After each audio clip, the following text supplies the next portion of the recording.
There's another case, you see, of an independent confirmation. As I said earlier, a lot of people think, you know, they see these things, they experience these things, and they don't want to talk about them for obvious reasons. Because somebody's, you know, you're afraid somebody will think you're nuts, right? Well, you're not nuts. And so tonight you will hear stories, and we're about to go to the phones, from people who I can assure you, most of them are not nuts. Now, of course, there could be a few, but most of them are not nuts at all. What's happening?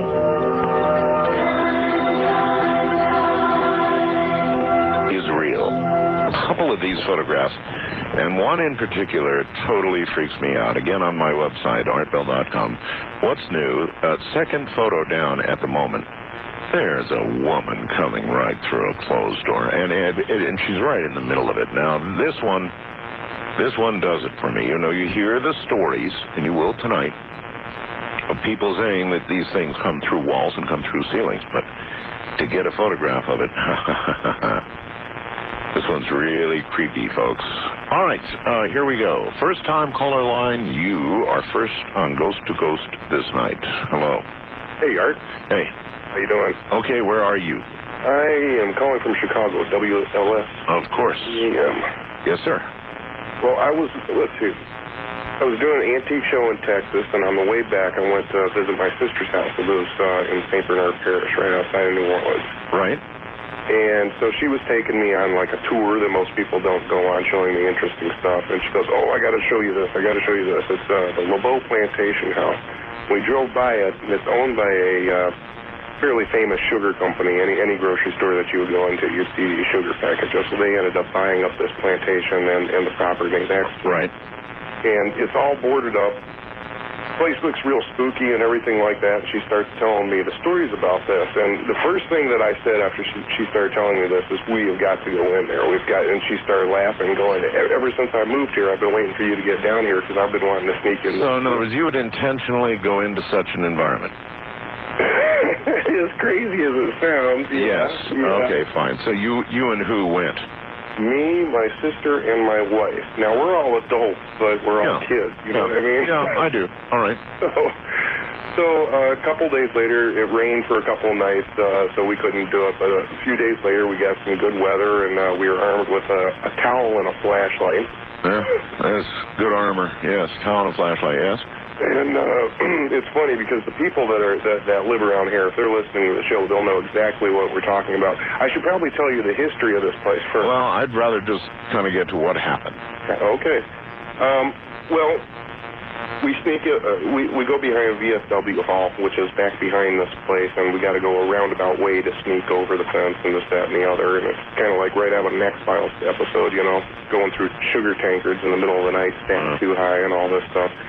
We get into the house, finally, and I'd like to say that we didn't really destroy anything except like a little 8-inch board trying to get in, but we get into this place, and it's huge, and there's like 8 rooms on the bottom floor, and so we start making our way around, and we're looking for a staircase, and you have to imagine that we're not supposed to be there. I understand that you did this voluntarily.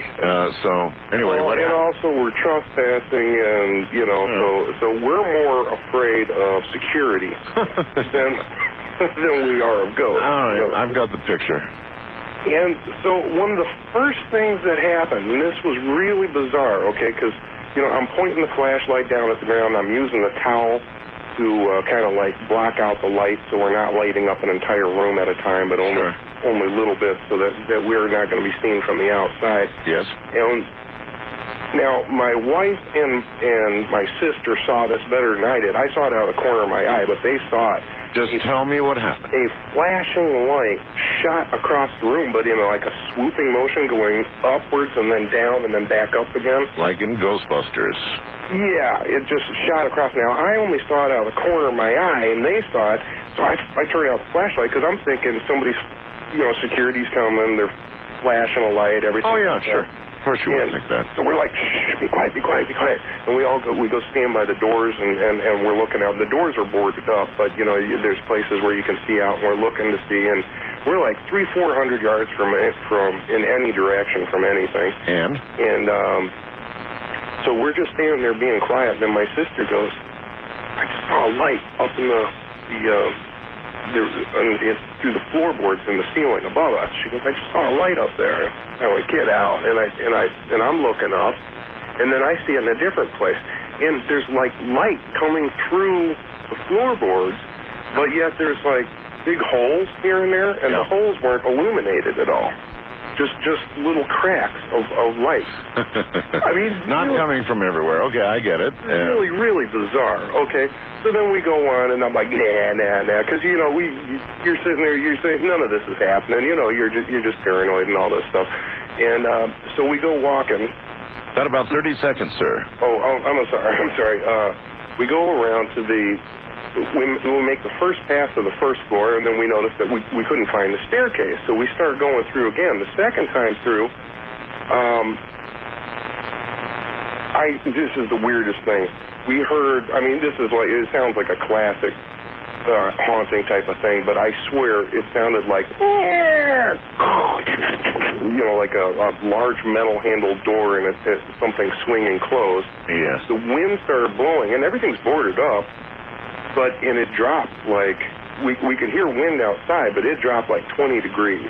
And everybody just freaked, because we thought we were busted, not that there were ghosts or anything. Okay, we're at about the end of the time here. Oh, that's a shame, because it gets better. Well, it's going to have to do it real quick.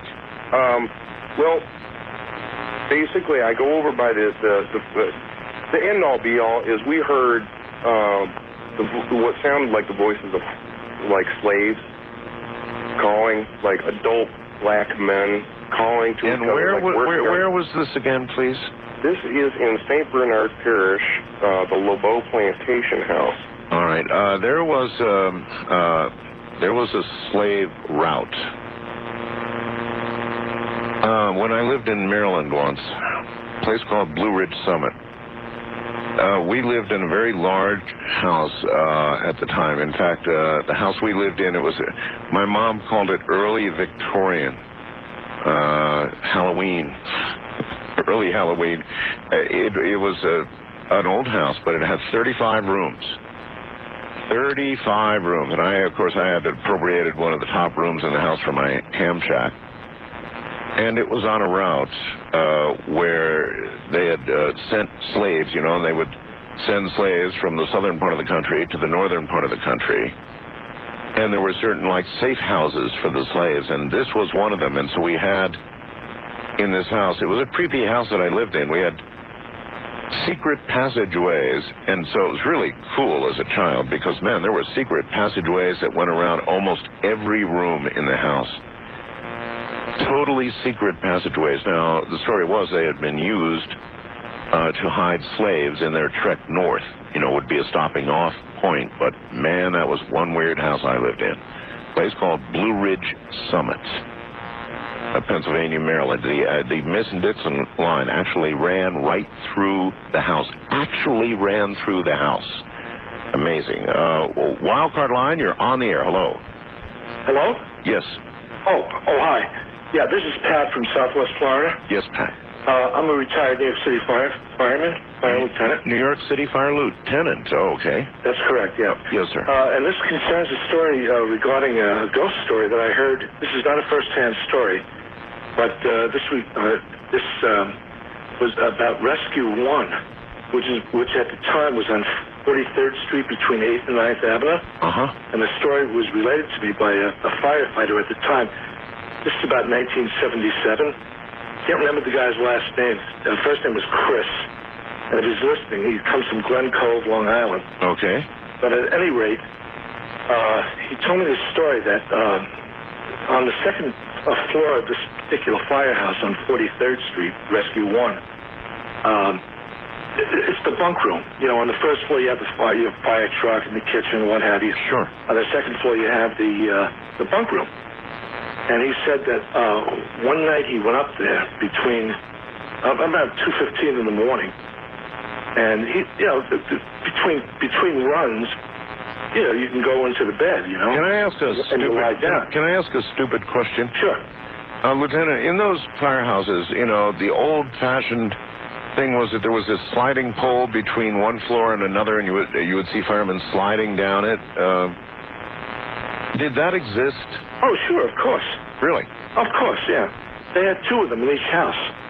In this particular house, they had two, one up front and one in the back. I always wondered if that was real normal or just sort of a media thing, you know. Oh, no, that's absolutely true. It's okay, all right. Absolutely true. Yeah, okay. And if there are any New York City firemen, or any fireman, I suppose, for that matter, they would certainly know this, you know. Oh, okay. At the time, I was assigned to Ford Truck, which was on 48th and 8th, 48th Street and 8th Avenue. Anyway, he told me this story, and he said that this one particular night, he went up into the bed, and he was lying on his stomach. And by the way, this particular bunk room is extremely dark, or it was extremely dark. Right. Pitch black. I mean, you couldn't see your hand in front of your face, and the only thing you could see was the luminescent light up on the wall. And he looked up and he saw it was about 3 o'clock or so, something like that. And then all of a sudden he felt a pressure on his ankles, like somebody grabbing his ankles. Oh. You know? Yes. And then they moved up towards his calves and so on and so forth, you know? And he thought maybe it was one of the guys just, you know, playing a trick or, you know, goofing on him, you know? Yeah. And he said, when the guy got up to the back of his thighs, he said, "That's it, I'm not putting up with this." Right. And he jumped up and he turned on the lights in the bunk room, which was pitch black. And there was absolutely nobody there. And everybody else was fast asleep. Yeah, well, this is part of what I've never understood, and part of what I was after tonight. If, you know, I can understand that there could be a ghost or there could be an entity of some sort, but how they actually physically manifest in this world and attack people and do things like you're talking about, that one I don't get. Well, you know, I saw this guy twice afterwards, and I said, "Chris," I said, "were you telling me the truth about that story?" Right. And he said, "I absolutely was." But let me tell you one thing. Let me go a little further with this. Sure. Okay? So the next morning, he got up and he related the story to the lieutenant on duty that morning. Right. And he said, "Hey, you know, something happened last night. It was really weird." And they checked the records, and it turns out that something like 20 years before, like 1957, something like that. New York City Fire Department keeps long records. Oh, of course. Yeah, I mean, records back to the 1800s. So 20. Oh, okay. So 20. Anyway, they found out that at that particular hour and that particular date, there was a fireman in Rescue 1 who was between tours. In other words, he wasn't on duty. Right. He was between tours. Right. They had a fire. This guy went to the fire between tours. He wasn't officially on duty. Came back to the firehouse, went up to that particular rack, that particular bed, and died of a heart attack. Oh, my God. Really? At the exact time, 20 years ago. Oh, yes. My. And it was documented. And from what he told me, the widow of the firefighter, and I don't know his name, but the widow of the firefighter never received any compensation for that. You know, there was... well, then you could imagine a motive, perhaps, for the haunting. Well, I don't know. Is that what you're saying? Who knows? Yeah, who knows? You know, and, you know, at first when I heard the story, I said, "Oh, man, that's kind of hard to believe, you know." But, you know, again, I told you, I saw the guy, and I said, "Chris, was that really a true story?" He said, "I swear it was true." And P.S., Rescue 1 on 43rd Street between 8th and 9th burned down around, I'm not sure the exact year, I think it was about 1979, 1980. It was a tremendous fire. It was in Daily News. Wow. But it burned down, and it was tremendous fire. Totally took the place out, you know. Well, brother. Lieutenant, thank you. Okay. Take care. There's a fire lieutenant. You see what I mean? The part that I'm struggling to understand, and I guess I'm going to keep saying this, is how do these entities that no longer possess a physical body manifest physical things? I mean, how can they be touching you, choking you, scratching you, affecting you physically in any way at all in this dimension? Remember, they don't have a physical body anymore, right? So how do these stories happen? How does it happen? East of the Rockies, you're on the air. Hello. Hello? Yes, sir. Oh, great. You're talking to me. I am, yes. All right. Where are you? I'm in Charleston. Okay. Charleston, South Carolina. South Carolina. And I'm a police officer, and that doesn't make me more credible, I'm sure. But yes, it does. Anyway, I have had numerous experiences with entities, and I would probably say in my lifetime, 30 years, I would say probably 10 or 15. How long have you been a police officer? About 5 years. 5 years. I've had several on the job, but actually the one I was going to talk about was what happened as a child. Fire away. I'm not going to waste time or anything, but when I was a child, I was about 6 or 7 years, and it was right after an experience that I had 2 years prior with a miracle with a religious person, okay? Okay. And we had moved into this new house, and everything that happened in this house was really odd. I remember every Halloween, every really evil thing that went on. I remember. I don't remember Christmas or anything nice in that house. Well, give me any specific, we don't have a lot of time. Well, make a long story short, I just went to bed, and I'd laid down. I was about 6 or 7 years old, and when I laid down in bed, I turned my night light on, and I laid down, and my brothers had went to bed, and once I had laid down, I heard footsteps coming towards my door, and it's much like that other police officer talked about. Oh, yes. Except the weird thing about this one was it wasn't a hazy glow or anything like that. It actually, it was, I call it a demon. But I had laid down, I had not even closed my eyes. Could you actually describe what it looked like? Oh, absolutely. Absolutely. And then do it. What had happened was it stepped in my door. Tell me what it looked like. It was about 6 or 7 feet tall. It was a figure of a dog, believe it or not. Oh, brother. And it was a demonic look. It had hair. When I first saw Cujo, it had muddy, bloody, matted fur, just like Cujo had after he attacked all the people. And when it walked in, I smelled the odor of what I call pure death. If I ever smelled it again, I'd probably get sick. It walked into my room. It looked at me, and it had fangs on the front of on the bottom jaw that went straight up. You're a police officer. You know what death smells like, though. Oh, absolutely. Absolutely. Yeah. And, but I hadn't smelled that at 6 or 7 years old, and I've not smelled anything like it since. And the top fangs went straight down, had long fingernails, and it came in, it looked at me, it walked towards my bed, and the only thing I could think of to do was cover my eyes and start praying, and which I did. And it leaned over me and was Officer, hold it right there. We're at the top of the hour. So sure. Can you afford to hold through the news?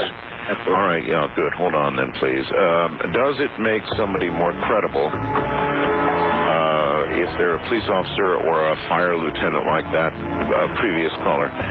Yes, because these are men trained in observation. It's their job to observe and see what's going on and to observe it accurately. So yes, of course, it adds some credibility in that sense. I'm Art Bell from the high desert. This is Coast2Coast AM. Again, you're going to want to check out that picture on my website, second one down. Girl either walking through a door or right in the middle of a door, manifesting right through a door. It's totally creepy. We will be back.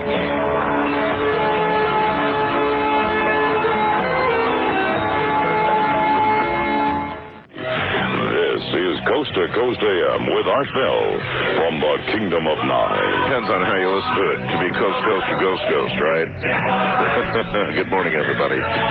We are telling ghost stories. We'll get back to it in a moment. I'm told that Guam, which I think did before get through on the international line, can't now.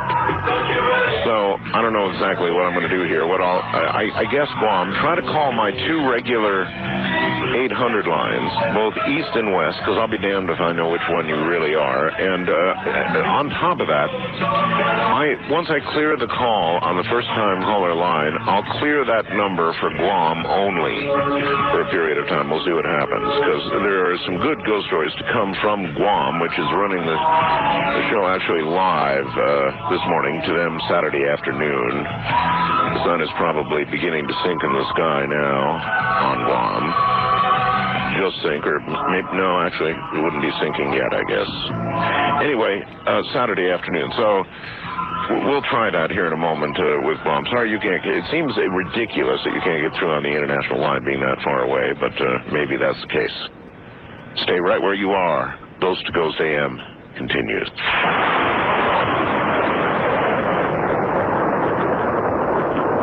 Back to the police officer. And where are you again, sir? I'm in Charleston. Charleston, that's right, Charleston, South Carolina. I wanted to read this to you before you continue. Sure. There's a man who writes from Wisconsin. Art, it sounds like the policeman you're talking to had an encounter with Black Shuck, a spectral dog that has been reported all over the world. Demonic, question mark. That it may have been a demonic thing, and he calls it Black Shuck, a spectral dog, for whatever that's worth. Wow. I've always wondered what it was, because I've always had experiences where I've actually seen figures. I've had doors bang. I've had a lot of things happen. Yeah, but this thing looked like a dog, and about this thing was actually physically there. And it wasn't in the spiritual realm. It wasn't cloudy. Misty. It wasn't misty. It was in the physical realm, and it tops my list as far as something that I could actually put my finger on, and literally touch. If I had reached down, I probably could have touched it. But of course, you don't know that for sure. I don't know that for sure. But the thing was that it scared me to the point where I'd actually covered up and I started praying. And I was always wondering if anybody else had that experience, or if there was something in literature. Well, then maybe I just answered your question for you. I'll have to do a little bit of research on that myself. But the thing that really troubled me about the whole thing is I never spoke about it. I never told my family. I'm the youngest of two brothers. Right. I never told anybody. And 7 years ago, I was sitting there talking to my brother, and the thing that shocked me, the whole situation, was we had started talking about, he's also a police officer, and I spoke to him about, old houses, and he said, I didn't like this place, and I said, why? And he said, well, I had a problem there. And I said, what was that? And he described the creature to me. The same creature? The same creature, and he said he was homesick, and he was laying on the couch, and he described it to a T, and I interjected periodically so he knew that I knew exactly. We both saw the same thing. Well, we both validated it to each other. That, my friend, thank you very much. That's as creepy as it gets. To see something, perhaps demonic. I mean, you can always later sort of close your mind, right, and think to yourself, no matter how real the experience was at that moment, hey, I dreamed it. I had some kind of hallucination, something. But when somebody else saw exactly the same thing, then your options begin to dwindle pretty far. West of the Rockies, you're on the air. Hello. Hey, Art. Hey. Okay, where are you? Oh, I'm in Reno. Reno, okay. Listening to you on KOH. And you're on a cell phone? Yes, I am. Okay. Okay, now, just bear with me here. When I lived in Colorado Springs, I was living in this house in the northwest part of town. And it was a very hot summer evening, probably about 8:30. I was sitting there watching TV, and we had this ghost there that just walked up and down the stairs. That's all it ever did. Just walk up and down the stairs. A ghost that you saw or just heard? Just heard. You heard the footsteps. Okay. When you came in the front door, there was a little foyer and 3 steps into the basement, and then like 8 steps up to the living room. Okay. And it constantly walked from the basement up the steps and then back down again. Uh-huh. So I got set up.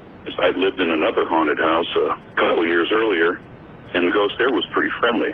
So I said to this one, I said, was that all you can do? just walk up and down? Can you materialize? Can you speak? What? Yes, and I guess it considered that an invitation, right? Yes, it did. And did what? I was sitting there in a chair, and then all of a sudden, like I said, it's a very warm evening, must have been in the mid-80s, had the windows open, and it walked right up next to me, and all of a sudden, I was freezing. The hair stood up on the back of my neck, and I got goose flesh. It was totally creepy, and I felt this, how you can tell when your wife's angry at you.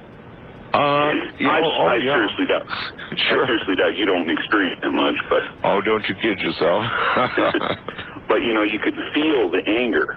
Yes. And I could just feel it, and I was going, "Oh, geez, I'm sorry I said anything." That's a very, very good analogy, sir. Very good. Every man out there, and probably every woman too, from the other side, knows exactly what you're talking about. Oh yes, I know that. Oh yeah. Oh yes.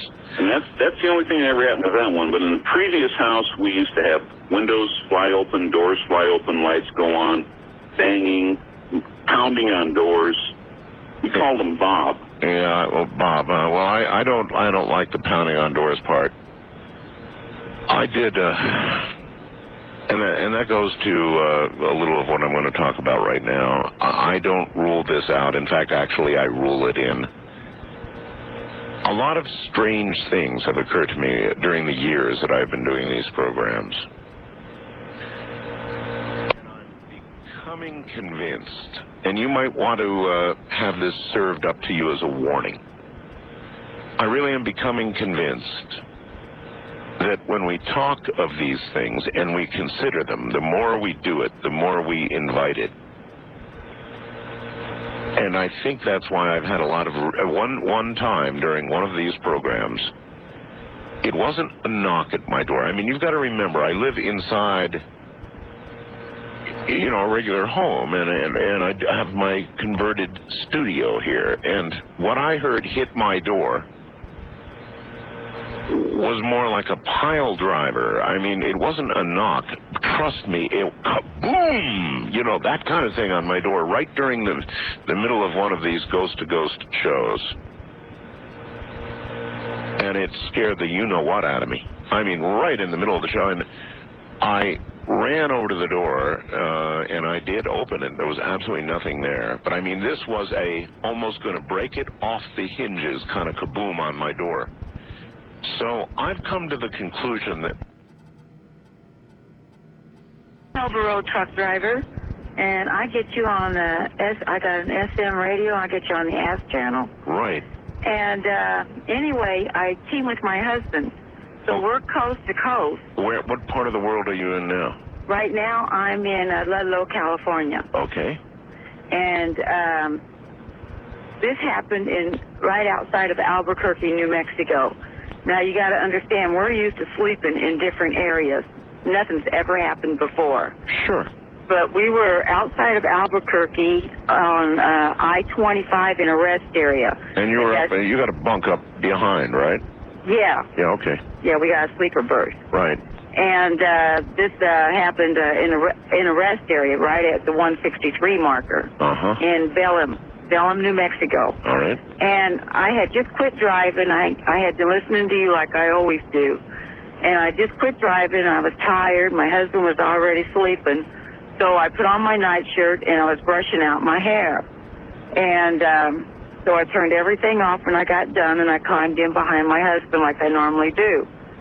Something kept telling me to look behind me. And I'm like, I'm not going to do this, So I just closed my eyes, And I'm not asleep yet because I had just laid down, and it takes me a while to relax.